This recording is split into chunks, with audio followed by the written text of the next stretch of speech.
2.3 million blocks of stone. That's the number, 2.3 million, stacked into a shape so precise it points at true north within a fraction of a single degree, which is more accurate than most buildings put up last year using satellites.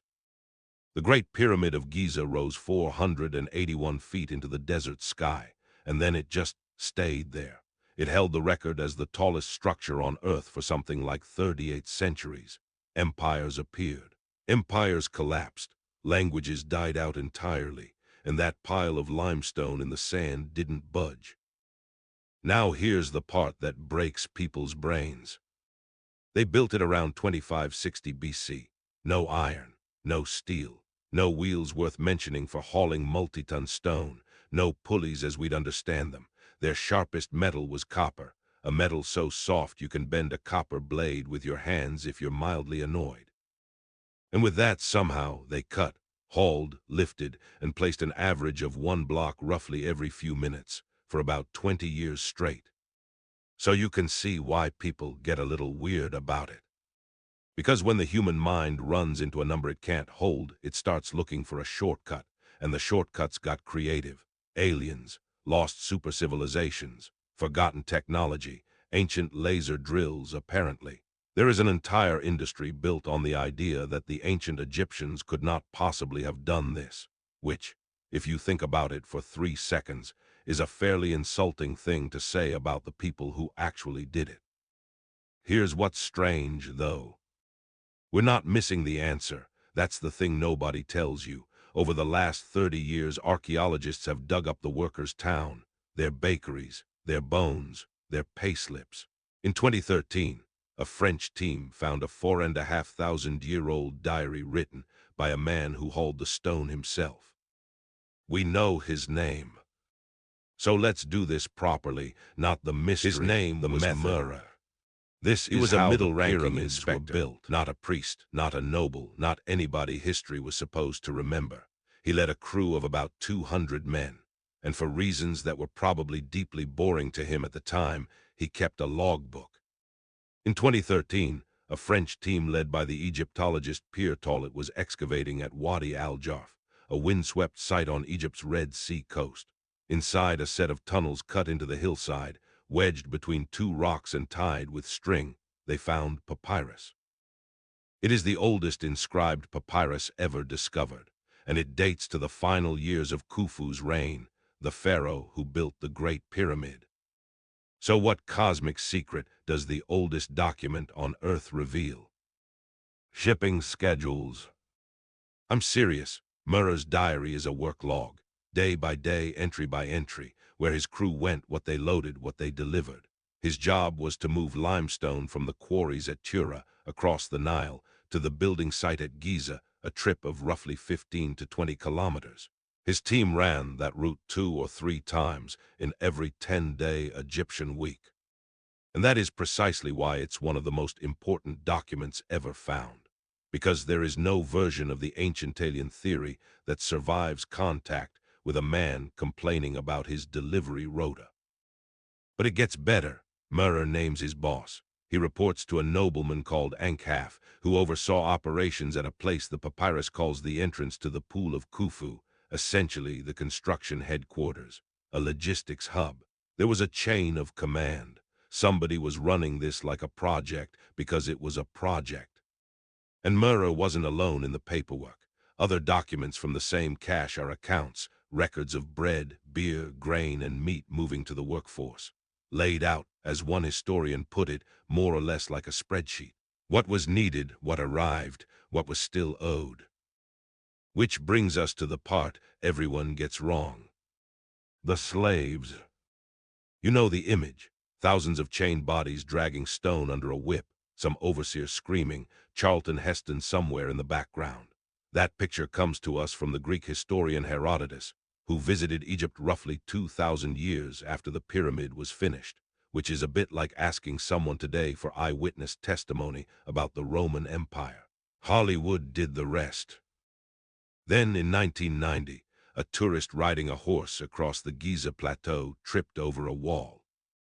That wall turned out to be a tomb, and that tomb turned out to be part of an entire cemetery, the graves of the people who built the pyramids. More were uncovered in 2010. They are modest graves, mud bricks small, nothing like royal burials, but they sit in the shadow of the pyramid itself, and they were prepared with care, with inscriptions, with jars of bread and beer for the afterlife. Slaves do not get buried next to their king with provisions for eternity. That's not how any of this works. Nearby, archaeologists uncovered the settlement they lived in, a purpose-built town with dormitories, bakeries, breweries, storage buildings, even facilities for treating the sick.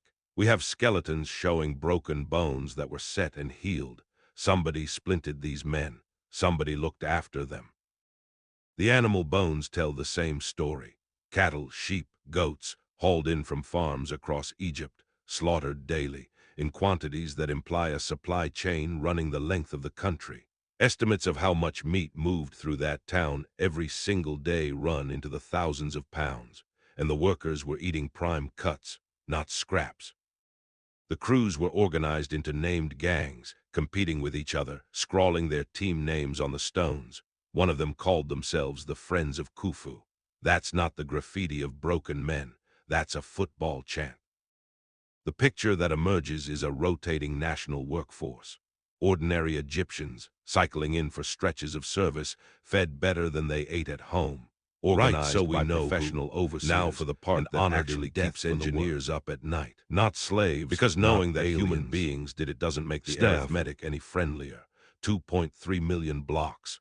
Average weight, around 2.5 tons each. Some of the granite slabs over the king's chamber weigh in at somewhere between 50 and 80 tons. You can't hand-wave that, so let's break it down, because the Egyptians solved this in 3 completely separate ways depending on the stone. Problem 1, the bulk of the pyramid. The vast majority of the Great Pyramid isn't fancy stone. It's rough local limestone, and here's the good news, they didn't have to move it far at all. The quarry is right there, a few hundred meters from the base. You can still see the scar in the plateau today.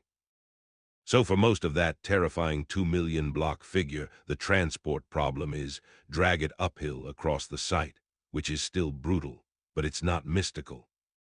Problem 2, the beautiful outer casing. The Great Pyramid used to be white, properly, blindingly white, sheathed in fine polished limestone that would have thrown sunlight across the desert like a signal flare. That stone came from Tura, on the other side of the Nile, which is Merer's job, boats. And this is where the Egyptians had an enormous advantage we tend to forget. The Nile flooded. Every year, the river swelled and the floodplain filled, and suddenly you could sail heavy cargo far closer to the plateau than you could in dry season. They cut canals and basins to bring the water in nearer still. Researchers have calculated Merer's boats could carry something in the range of 70 to 80 tons a trip, roughly 30 casing blocks at a time. They weren't fighting the desert. They were using the river as a conveyor belt and timing the entire operation around the flood. Problem 3, the granite. Now the genuinely absurd part.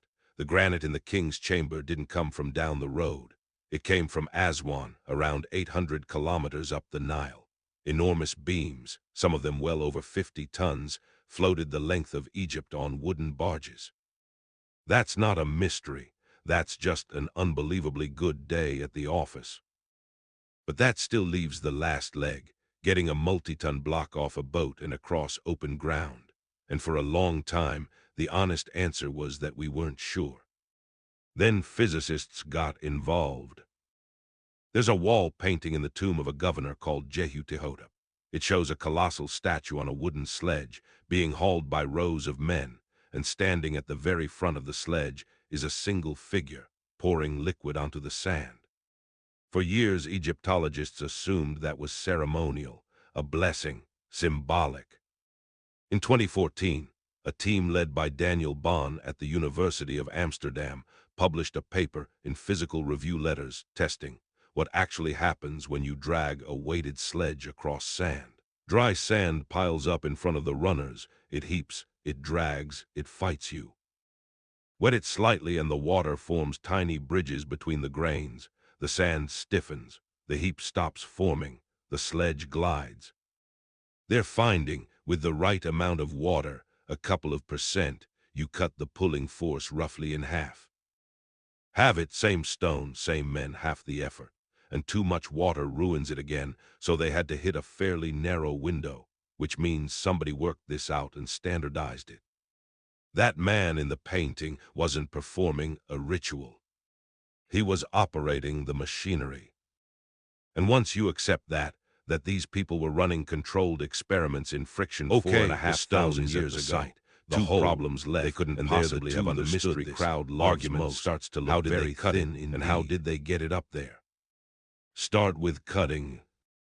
For limestone, this is almost disappointingly simple. Limestone is soft. Copper chisels, wooden wedges, stone hammers, that works, and we have the tools, and we have the quarries with the half-finished blocks still sitting in them, showing the exact cut marks where somebody stopped for the day. Granite is the real argument. Granite is savage. It will destroy a copper blade in minutes.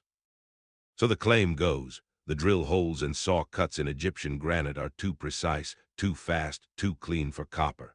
Therefore machine tools, therefore lost technology. Here's the thing that claim leaves out.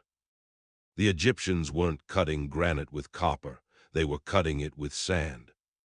Quartz sand is harder than granite. Copper is soft, and that's the point. Press a soft copper tube or blade against stone with wet quartz sand underneath, rotate it, work it, and the copper acts as a carrier. The sand does the cutting. The copper just holds the abrasive in place and slowly wears away in the process. Experimental archaeologists have gone out and done this, reproduced the drilling, reproduced the sawing, produced the same kind of cores and the same tool marks with nothing but copper, sand, water, and a great deal of patience. It's slow, it is monstrously slow, but slow is not impossible when you have a rotating national workforce and 20 years. And we found this hard to replicate in a weekend is not evidence of aliens, it's evidence that we're impatient. Which brings us to the bigger question. How do you lift 2.5 tons onto a structure 480 feet tall? The answer is ramps, almost certainly ramps. And the honest position is that we don't know exactly which kind. That's a real, live debate. A single straight ramp would have needed to be preposterously long and would use more material than the pyramid itself. So the leading ideas involve variations. A ramp that wraps around the outside, a ramp built inside the structure, ramps that change as the pyramid rises, or some combination. But we're not guessing blind. Archaeologists have found actual ramp remains, rubble and mud construction ramps at Giza itself, and steep haulage ramps with post holes at Egyptian quarries, suggesting systems for hauling stone up gradients far sharper than anyone expected. And there's one more thing worth sitting with. The Great Pyramid wasn't Egypt's first attempt. Go look at the step pyramid at Saqqara, built for Djoser a century earlier, a stack of shrinking platforms, a first draft. Look at Maidum, which partly collapsed. Look at the bent pyramid, where the builders started at one angle, realized mid-construction it was too steep and unstable, and changed the angle halfway up. You can see the panic in the geometry. That's the detail that ends the argument for me. A civilization with alien technology does not build a pyramid that collapses. A civilization with lost super science does not have to correct its angle on the fly. You know who does that. Engineers learning, failing, trying again. The Great Pyramid isn't a miracle that appeared out of nowhere. So if the evidence is this solid, the version they finally got right, internet still thinks the pyramids fell out of the sky. Mistakes. Partly because the alternatives are more fun, but mostly because a handful of specific claims get repeated so often they harden into common knowledge. So let's take the big three seriously, and then check them. Claim 1. The pyramids line up with Orion's belt, and only match the sky as it looked around 10,500 BC. The layout of the 3 Giza pyramids does loosely resemble the belt, but loosely is doing heavy lifting. The fit isn't exact. The brightness and spacing don't map cleanly, and you can generate that resemblance from a lot of star groupings if you're willing to rotate and squint. More importantly, there's a total absence of anything else from 10,500 BC at Giza. No settlement, no tools, no pottery, no graves. A civilization doesn't build the largest structure on Earth and leave behind precisely zero garbage. Claim 2, erosion on the Sphinx was caused by heavy rain, so it must be 12,000 years old. This one at least starts from a real observation.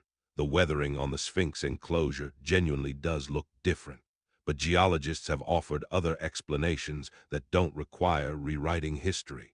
The rock is layered and soft in bands, and salt crystallization, groundwater and humidity all chew limestone in similar rounded patterns. The dating conclusion is disputed by most geologists and most Egyptologists alike, and it runs into the same wall as Orion.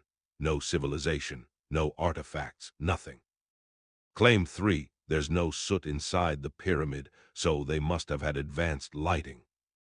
Soot has in fact been recorded inside Egyptian tombs and passages, and Egyptian lamps burned oil rather than pitch torches, with salt added to reduce smoke, which produces far less residue than people assume. Also worth noting, polished metal or even water surfaces reflect daylight remarkably well down a straight shaft. Here's what I want to leave you with on this. Every one of these theories starts from the same assumption: these people couldn't have done it, and every single time we've actually dug, that assumption has lost. We found their town, their food, their medical care, their team names, their delivery logs, their failed prototypes. We have never once found a laser. The evidence keeps pointing at the least glamorous answer available, that a well-fed, well-organized, extraordinarily determined society did something extraordinary the slow way. Now I'd be doing exactly honestly what I've just criticized. That's the better story if I pretended we have all of it. We don't. There are real mysteries in that pyramid. They're just not the ones you've been sold. In 1993, a German engineer named Rudolf Gantenbrink sent a small robot up one of the narrow shafts leading out of the Queen's chamber, a passage far too tight for a person. At the end of it, the camera found a slab of limestone fitted neatly into place, with two small copper pins set into its face. A door with handles. Nearly a decade later, a team drilled a small hole through it and found another slab sitting right behind. That second block has never been passed. Then, in November 2017, an international team published results in Nature using something called muon tomography, measuring cosmic ray particles as they pass through solid rock to map density, without touching a single stone. 3 independent teams, 3 different technologies, 1 result. There is a void inside the Great Pyramid, at least 30 meters long, sitting above the Grand Gallery. Nobody has ever been in it. Nobody knows what it's for. It may be a chamber. It may be a construction space, or a structural gap to relieve weight. In 2023, the same project confirmed a separate 9-meter corridor behind the north face and got a camera inside it. We are, right now, still finding rooms in a building that's 4,500 years old. And we still argue about the ramps, which system, in what order, changing how as it rose. That's a genuinely open question, and good researchers disagree about it. So no, the Great Pyramid isn't solved, but notice the shape of what's left. The unknowns aren't who or whether. They're the details of how, the last few pages of a book we've otherwise read. The people who built it left us their names, their meals, their broken bones, and their paperwork. The least we can do is believe them. I'm going to keep pulling threads like this. Subscribe, and I'll see you in the next one.